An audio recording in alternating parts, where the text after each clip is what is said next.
কল্পনা কৰক কিমান বেছি এজন মানুহক ভাল পালে হাতত ফুলৰ মালা নোহোৱাৰ বাবে সেই ডিঙিৰ খুনৰ চেইনডালেই উপহাৰ হিচাপে দলিয়াই দি আহিব পাৰে।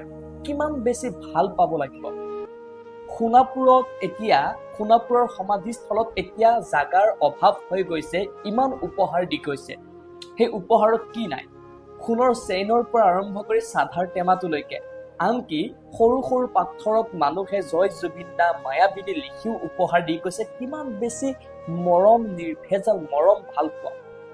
মই মোৰ জীৱনকালত বিশ্বৰ কোনো এজন মানুহৰ প্ৰতি কোনো এজন মানুহৰ এই ধৰণৰ মৰম ভাল পোৱা কেতিয়াও দেখা নাই, আৰু হয়তো আপুনিও দেখা নাই।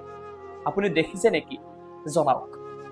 কথা হ'ল যে এই যি মৰম ভাল পোৱা, এই মৰম ভাল পোৱাই হৈছে জুবিন গাৰ্গৰ আটাইতকৈ বেছি মূল্যৱান সম্পদ। জুবিন গাৰ্গে গোটেই জীৱনত উপাৰ্জন কৰা এইখিনিয়ে হৈছে সাঁচতীয়া ধন।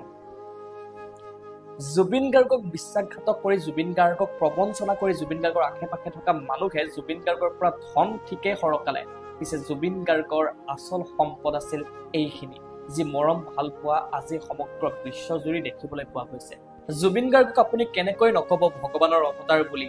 যিগৰাকী ব্যক্তিৰ মৃত্যুত এটি ৰোমান্টিক গীত প্ৰাৰ্থনা হৈ পৰে আৰু স্কুলৰ প্ৰাৰ্থনা সভাতো সেই গীত আওৰোৱা হয়।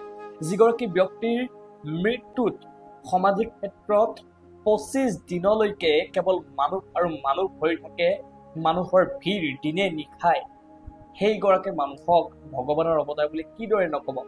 যিগৰাকী মানুহৰ মৃত্যুত সমাধি ক্ষেত্ৰত মানুহটো বাদে চৰাই চিৰিকটি পশু পক্ষীও ভিৰ কৰি থাকে, এক ছেকেণ্ডৰ বাবেও চৰাই চিৰিকটি পশু পক্ষীয়েও অকলশৰীয়া নকৰে সেই সমাধি ক্ষেত্ৰ, সেইগৰাকী মানুহক আপুনি ভগৱানৰ অৱতাৰ বুলি কিদৰে নকব? চাওক এই কুকুৰটোক, চাওক এই পাৰ চৰাই। সোণাপুৰৰ সমাধি ক্ষেত্ৰত এতিয়া জুবিন গাৰ্গক অকলশৰীয়া কোনেও হ'ব দিয়া নাই, মানুহেও হ'ব দিয়া নাই, হ'ব দিয়া নাই প্ৰকৃতিয়েও। তেওঁক তেন্তে আমি কিদৰে নকম যে তেওঁ ঈশ্বৰ পুত্ৰ?